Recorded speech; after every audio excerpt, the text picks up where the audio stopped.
Bueno, como ven ustedes, estamos hablando del programa de crecimiento espiritual que hemos estado introduciendo la semana pasada, ¿verdad? Se trata del programa de entrenamiento congregacional PEC. Algo importante que estamos viendo o que vamos a comenzar a ver es el módulo 1 que se llama, ¿se acuerdan ustedes que la etapa es la de la niñez, pero el valor que se aprende es la confianza? Y en este caso sería la confianza en Cristo Jesús, la confianza en nuestro Señor. Ahora, les voy a decir algo interesante que tal vez no lo he dicho en otras clases que he dado sobre el programa, ¿verdad? Y sobre estas primeras lecciones. Es decir, ustedes van a ser como, no digamos los conejillos de India, sino los bendecidos. Pero hay cosas que tenemos que entender, ¿no? Por ejemplo, ¿qué necesitamos para trabajar con estas lecciones que vamos a estar estudiando? Primeramente necesitamos paciencia, ¿verdad? Luego necesitamos paciencia y más paciencia, ¿verdad? Tenemos que ser pacientes para con la palabra de Dios y con lo que la palabra de Dios nos habla y nos instruye y nos hace ver cada día, ¿no? Por eso que tenemos que contar con nuestra Biblia y tenerla a mano. Tenemos que enfocarnos, y ese es el punto 3, tenemos que enfocarnos en la enseñanza de Jesús y no en lo que yo sé. El problema a veces que nos pasa, por qué no nos conectamos con la enseñanza de Jesús? Es porque estamos conectados con lo que nosotros suponemos que ya sabemos y entonces no vamos al punto de lo que Jesús realmente nos quiere enseñar en ese momento. Es decir, traer una mente abierta, eso es lo que se trata aquí. Tener una mente abierta para poder entender las enseñanzas de Jesús. Y olvidarnos y dejar a un lado la mente ya con ideas preconcebidas o ideas que ya traemos, entonces nos perturba un poco para conocer más acerca de lo que Jesús nos está diciendo en ese momento. Ahora, fíjense que el punto 4 es interesante. Hay que entrar en la historia y formar parte de sus discípulos. Generalmente la mayoría de nosotros estudiamos los pasajes bíblicos y nos damos cuenta de que cuando los estudiamos, estamos viendo como yo mirándolo a ellos desde afuera, yo mirando la acción o lo que está sucediendo desde afuera. Pero la situación, o vamos a decirlo así, la idea sería que yo me involucre dentro del pasaje, que yo me vea como uno de ellos allí y que también forme parte de lo que la historia o de lo que los hechos que están sucediendo, pues yo mismo formar parte de esos hechos, ¿no? Y número 5 es interesante porque con esa actitud de querer aprender y aplicar, o como dice mi hermano, José dice, con esa misma actitud de querer aprender y aplicar su palabra en nuestras vidas, dejamos que lo que estudiamos nos afecte en todo nuestro ser. Fíjense bien, subrayamos la palabra en todo nuestro ser. No dejamos una parte de nosotros donde esa palabra no penetre y haga el efecto que debe de hacer, como lo dice en el libro de Hebreos, ¿verdad?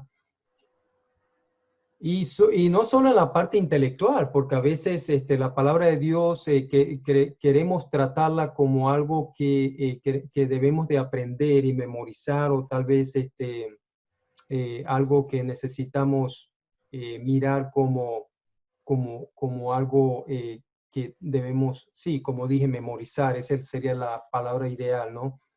O como un conocimiento que nosotros queremos tener. ¿Por qué? Porque creemos que tener conocimiento nos hace, pues, eh, quizás más valiosos delante de los ojos del Señor. Estoy hablando en general, ¿no? En general. Pero en realidad el conocimiento es relativo porque el conocimiento solo nos responsabiliza a tener que aplicar más lo que hemos aprendido, es decir, lo que ese conocimiento, lo que tenemos de ese conocimiento, este, es una responsabilidad para que nosotros lo apliquemos a nuestra vida. Entonces, hagamos las asignaciones al final de cada lección porque esto va a tener cada lección. ¿Por qué les digo esto? Bueno, les digo esto por la siguiente razón. Yo sé que hemos estado en diferentes clases bíblicas, hemos estado en clases con otros hermanos, inclusive me incluyo a mi persona, etcétera, etcétera. Pero estas clases son diferentes. Estas clases son de crecimiento. Entonces no podemos tomarla como algo nomás de a la ligera o algo que, bueno, sí, voy a solamente a mirar y a tratar de memorizar esto. Es algo que voy a aplicar a mi vida. Voy a buscar cómo eso que he estudiado hoy, esta noche, por ejemplo, encaja con mi vida. ¿Sí me explico? No con la del vecino, no con la de mi esposa o mi esposo, no con el del señor de la esquina, sino cómo encaja con mi propia vida. O sea que este programa es de crecimiento personal, espiritual, ¿no? Entonces, dicho esto, si no tienen algún comentario o algo muy breve, voy a decirles algo que también me llama mucho la atención.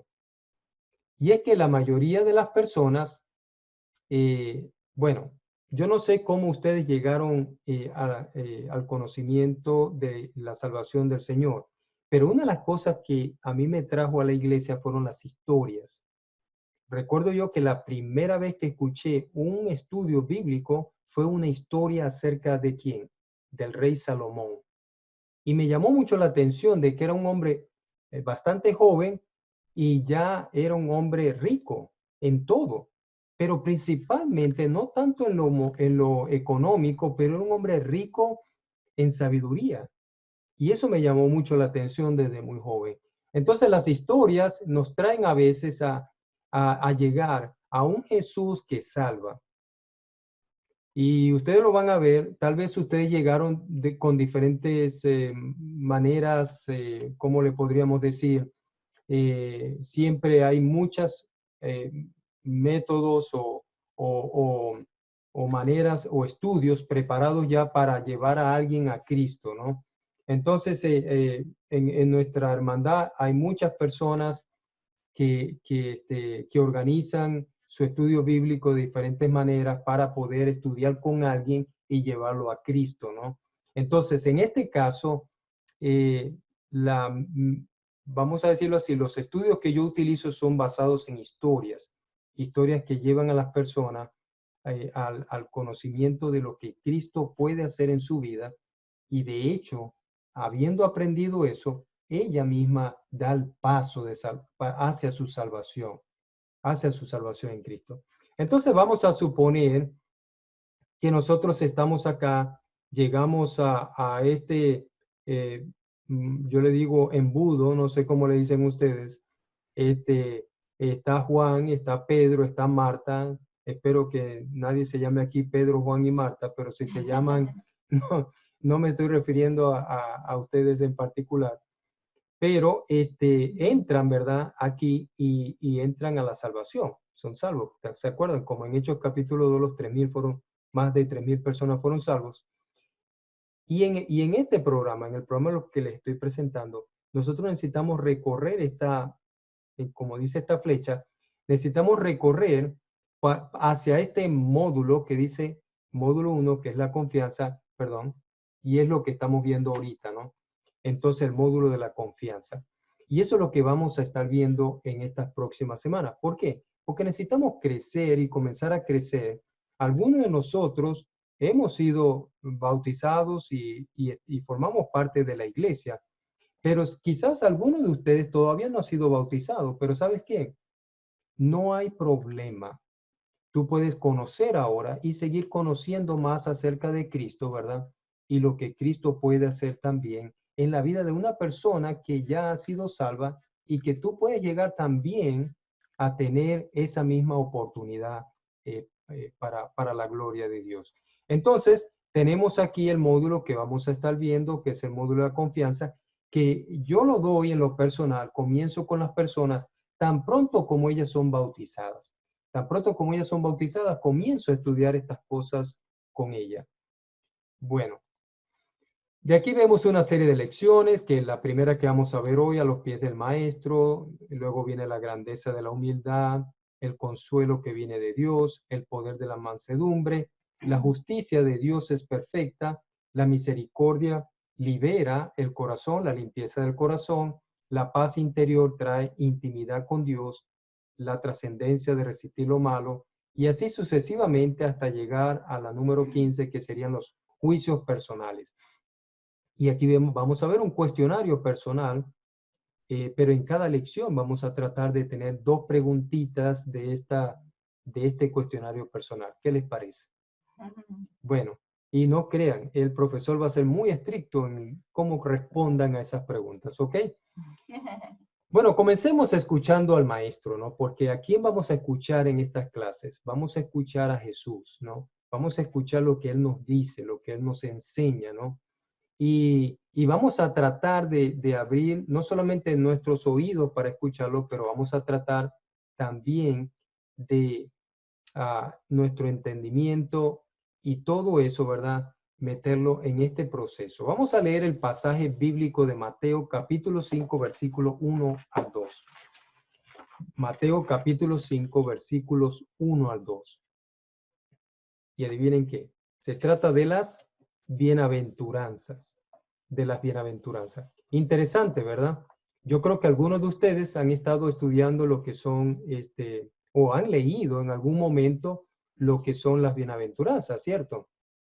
Pero, en todo caso, vamos a leerlo y lo tenemos aquí.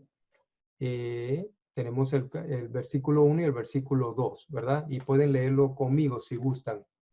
Pueden leerlo conmigo. Dice, viendo la multitud, subió al monte y sentándose, vinieron a él sus discípulos. Y dice la palabra de Dios en el versículo 2, y abriendo su boca, se trata de Jesús, les enseñaba diciendo. Ok, por hoy vamos a ver nomás estos 2 textos, ¿no? Dice, viendo la multitud, subió al monte y sentándose vinieron a él sus discípulos y abriendo su boca les enseñaba diciendo, ¿qué? Bienaventurados, versículo 3. Y aquí era donde quería parar, ¿verdad? Bienaventurados. Ahora, vamos a ver algunas preguntas.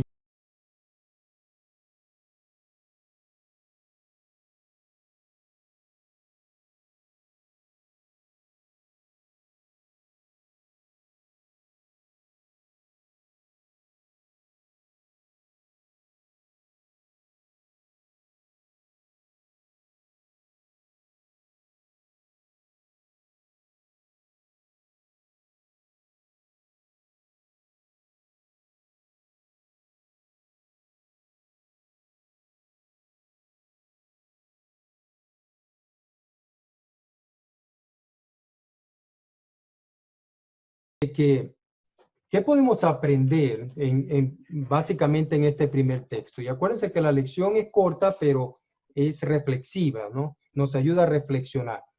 ¿Qué podemos aprender aquí? Bueno, Jesús nos enseña que había una multitud, y eso es lo que nos está haciendo ver el pasaje. Pero comenzó a enseñar que solo a un grupo de sus discípulos. Ahora, ¿por qué? Acuérdense que dice, el pasaje mismo dice que ellos le siguieron, ¿verdad? Se desligaron de la multitud y fueron hacia donde él estaba. Y dice que cuando eso sucedió, él comenzó a enseñar, le comenzó a enseñar a ellos. ¿Por qué? Y ahí está la pregunta que debemos de hacernos. ¿Por qué? ¿Por qué solamente a ellos? Y yo te voy a decir por qué. Porque para ser enseñado hay que tener un corazón dispuesto. Para poder ser enseñado hay que tener el corazón dispuesto. Mucha de esa gente le estaba siguiendo, pero no toda esa gente tenía el corazón dispuesto ¿para quién? Para recibir esas enseñanzas de Jesús. En otras palabras, estamos hablando de un corazón de un corazón fértil, de un corazón donde la palabra de Dios puede entrar y puede ¿qué? Y puede hacer y puede germinar, es decir, puede fructificar en ese corazón. Ahora, te voy a decir algo esta noche. Nosotros le hemos hablado quizás a muchas personas acerca de la palabra de Dios. Y te puedes imaginar ahorita cuántas de esas personas realmente han abierto el corazón y han querido seguir a Jesús o han querido seguir escuchando la palabra de Dios. Pero también puedes pensar en algunas en las cuales también le hablaste y podría decir hasta casi la misma enseñanza, pero que para nada quisieron seguir escuchando. Entonces, tenemos dos tipos de personas: las personas que tienen un corazón fértil y las personas que no lo tienen. Las personas que tienen un corazón dispuesto y las que no lo tienen. Entonces, hay personas que por mucho que le digamos y por mucho que le hablemos, no van a recibir las palabras de Jesús. Ahora, no solamente eso era importante, de tener un corazón dispuesto y entregado para recibir la semilla, es decir, las palabras de Jesús, sino que sus discípulos también fueron llamados a dejar todo y a esperar recibir ¿qué? La palabra de vida y de consuelo de parte de Jesús. ¿Qué les parece? Ellos estaban dispuestos a escuchar esta palabra. Y nosotros, si nos preguntamos, ¿qué hemos dejado por el Señor? Si hacemos esa pregunta esta noche, yo sé que cada uno de ustedes va a tener y va en lo personal, ¿verdad? Va a mirar todo lo que ha dejado o ha podido dejar por causa de las enseñanzas de Jesús. Y hablo en general, ¿no? Hablo en general. Por eso, las enseñanzas de Jesús eran diferentes a las de los líderes de la época. No se parecía en nada a lo que ellos pudieron haber estado enseñando. ¿Y saben por qué? Porque las enseñanzas de Jesús poseían grandes verdades que entraron en las mentes y en los corazones de sus discípulos, purificándolos de la envidia, el egoísmo, el rencor y otra serie de cosas que dañan la vida del ser humano. Entonces, las enseñanzas de Jesús van directamente como una flecha al corazón y trata de ¿qué? Trata de purificar esos sentimientos y esas cosas y actitudes que tenemos y que realmente no nos ayudan a avanzar en nuestra vida. Jesús, el maestro por excelencia, nos llamó a ver al mundo entonces de una manera diferente. Ellos veían el mundo de una manera, bueno, de la manera que lo veían todos allí. Pero cuando Jesús comienza a enseñar a ellos, ellos ahora ven el mundo de una manera diferente y comienzan a ver la verdad. Entonces, ¿qué podemos concluir en todo esto? Podemos concluir que es importante escuchar a Jesús, pero con un corazón ¿cómo? Dispuesto. Con un corazón dispuesto. Y número dos, importante es que sus enseñanzas nos hagan ver el mundo de una manera diferente. Si la palabra de Dios no nos cambia y nos hacen ver las cosas diferentes, entonces realmente no ha hecho su efecto en nuestro corazón. Si nosotros continuamos viendo las cosas como el mundo las ve, realmente la palabra de Dios no ha hecho su efecto en nosotros. ¿Sí me explico? Si seguimos actuando de la manera antigua, es porque la palabra de Dios todavía no ha hecho su efecto, por lo menos en esas áreas que todavía seguimos haciéndolas de la misma manera que el mundo las hace. ¿Sí me explico? Esa es la idea. Bueno, en otras palabras, Jesús habló de un nuevo estilo de vida. Un nuevo estilo de vida. Y yo creo que todos hablamos de eso, ¿cierto? Yo creo que todos quisiéramos a veces decir, bueno, yo quiero vivir una vida diferente. Pues Jesús nos llama a nosotros a vivir una vida diferente. Es un nuevo estilo de vida. Ahora, vamos a la parte importante del pasaje. Vamos a analizar un poquito el pasaje y aquí nos vamos a detener para mirar tres cosas importantes del pasaje. Fíjate. La primera dice, subió al monte. ¿Ok? La segunda dice, se sentó. Y la tercera dice, bienaventurado, o también como en algunas versiones, yo sé que Nelson Vélez debe tener una versión donde pueda estar diciendo dichoso y algunas otras versiones dicen feliz, ¿verdad? Pero estas dos palabras son importantes, bienaventurado o dichoso, ¿no? Fíjense que la palabra cuando dice subió al monte, estamos hablando del sermón del monte, por eso se llama el sermón del monte, viene a ser como una reflexión de que trata de cómo vivir en confianza y obediencia a Dios. Entonces, tenemos ahora la palabra que dice acá que subió al monte, donde literalmente es como decir subió a la montaña.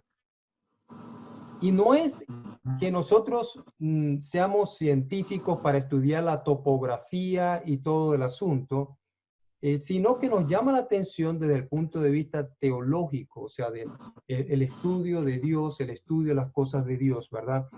Eso es lo más importante que quiero que veamos acá. Pero para no ser tan complicado en lo que les voy a explicar, quiero decirles que para los lectores judíos, para los judíos, originalmente, esto sería una alusión ineludible al tiempo atrás. ¿Cuál tiempo atrás? El tiempo de Moisés, el tiempo de estos líderes. Cuando Moisés subió al monte Sinaí, fíjense ustedes la figura, ¿no? De Moisés y la figura de Jesús, ¿no? Entonces tenemos a Moisés allá que subió al monte Sinaí y adivinen qué pasó allí. Dice la palabra, dice en el Antiguo Testamento que recibió y entregó Dios la ley a Israel. Le entregó la ley a Israel. Eso lo podemos ver en el Antiguo Testamento. Jesús se presenta ahora como un profeta, supuestamente, como Moisés, a quien el pueblo escucha, como lo dice Deuteronomio, si a algunos que les gusta notar, ¿verdad? Deuteronomio 18:15. Ahora, esta es una alusión, igual, Moisés allá, Jesús por acá, ¿verdad? Y Jesús en el Sermón del Monte le revela las verdades más grandes que pueden transformar al hombre y hacer que el hombre pueda vivir un nuevo estilo de vida. Moisés le entregó la ley a los israelitas, bajando del monte Sinaí, les entregó la ley para que ellos comenzaran a vivir una vida bajo esa ley que pudiera realmente por medio de esa vida tener una mejor actuación delante de Dios. Entonces tenemos la similitud, ¿verdad? De ambas cosas. Ahora, tenemos también la palabra aquí se sentó. Se sentó. ¿Por qué se sentó? Bueno, porque normalmente cuando los rabinos, los judíos, se enseñaban en la sinagoga y en otros lugares, se sentaban en lugar de estar ¿qué? Parados como nosotros los modernos predicadores. Nosotros nos paramos en un púlpito, ¿no? Y entonces damos la enseñanza, pero ¿saben qué? Eso es totalmente griego, eso no es judío. Los judíos maestros se sentaban y yo estoy sentado ahorita y me siento muy bien. Estoy sentado enseñando porque los maestros eso es lo que hacían, ¿verdad? Se sentaban, por eso dice la palabra de Dios, se sentó, abrió su boca y les enseñaba, diciendo, porque se sentó. Ahora, esto también acentúa en cierta manera lo que pudiéramos nosotros decir la posición de autoridad de Jesús. Porque cuando Jesús se sienta, es lo mismo que cuando nosotros nos levantamos y vamos hacia el púlpito. Cuando vamos hacia el púlpito y nos paramos frente al púlpito, las personas, ¿qué esperan de nosotros? Que abramos nuestra boca y que hablemos lo que vayamos a decir, ¿verdad?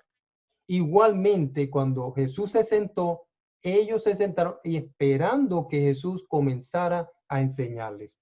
Ahora, esta enseñanza, como dice acá, era para sus discípulos. Esta enseñanza es para todos los que también serían seguidores de Jesús.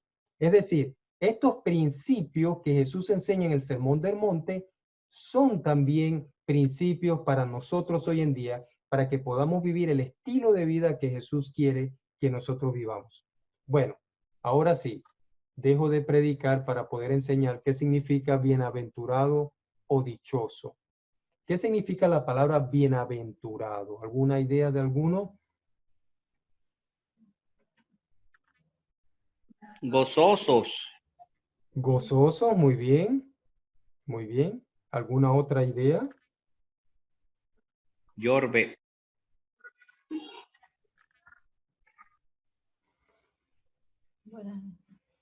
Sí, Bueno, sí, va por allí la palabra gozoso, dichoso. No me gusta mucho la palabra feliz, porque la palabra feliz trae una connotación de algo que viene como por un golpe de suerte, ¿no? Soy feliz, hoy soy feliz, mañana no soy feliz, si algo pasa no soy feliz. Entonces, no tiene, depende de las circunstancias. Al ser feliz a veces, para algunas personas, la palabra depende de las circunstancias. Pero para Jorge, esto, sí, afortunado también en una versión dice bienaventurado, dichoso o afortunado. o afortunado, exacto. En otras palabras. Bueno, para este dilema y para salir mejor de esta idea que tenemos, vamos a utilizar la palabra griega que se utiliza aquí. Y la palabra griega que se utiliza aquí es makarios. O sea, bienaventurado utiliza la palabra griega que se llama, que dice makarios, que se refiere, y fíjense bien, ahí es donde viene lo interesante. Esta palabra era usada, ¿verdad? Refiriéndose a aquellos que son afortunados, como dijo Yolbert, o persistentes, ¿sí? Afortunados o personas que son persistentes. Esto no significa que sean felices o prosperen, porque muchos de ellos no tenían ese grado de prosperidad económica, en cierta manera. Por el contrario, son afortunados, y esta es la palabra clave aquí, son afortunados porque su condición, la condición de ellos, refleja que se encuentran en una correcta relación con quién, con Dios. Y eso es lo que los hace ser afortunados, el tener una correcta relación con Dios. Y les voy a decir algo más importante. Bienaventurado no es sino un estado de ser, es un estado de ser. No es una condición, como que si de repente pasa todo bien, si me aumentan el sueldo, si tengo un nuevo trabajo, si hago esto, voy a estar bienaventurado, voy a estar dichoso. No. Una persona bienaventurada, dichosa o afortunada lo está todo el tiempo. Entonces, el ser bienaventurado es un estado de ser. Es decir, siempre estoy bienaventurado, siempre estoy dichoso. Y eso es lo que Dios quiere ver en cada uno de nosotros. Que pase lo que pase, que suceda cualquier situación como la que estamos viendo hoy en día, ¿verdad? Que nos alarma y muchas veces nos llena de duda y nos llenan de incertidumbre y todo eso, pero el cristiano siempre tiene que pensar que no importando las circunstancias, él siempre va a ser un bienaventurado y un dichoso. Las personas a las cuales Jesús en ese momento les estaba enseñando eran personas que estaban bajo el yugo del imperio romano, que estaban viviendo situaciones bien difíciles y ellas, Jesús en ese momento les estaba diciendo bienaventurado, dichoso, afortunado. Imagínense lo que ellos podían estar pensando, que yo te diga que si tú estás enfermo o estás en cierta situación, yo te diga, tú eres un afortunado, un bienaventurado. Me va a decir, sí, mucho de eso. Y si yo estoy pasando una necesidad grande, como muchos de ellos estaban pasando, decirles bienaventurado y dichoso. Por eso que pienso que Jesús solamente puede decir estas palabras a aquellos que tienen un corazón abierto para recibir las palabras de Jesús y atesorarlas en su corazón y darle y aceptarlas con la confianza de aquellos que ponen siempre la mirada en Dios, en cualquier circunstancia, en cualquier momento, en cualquier época de su vida.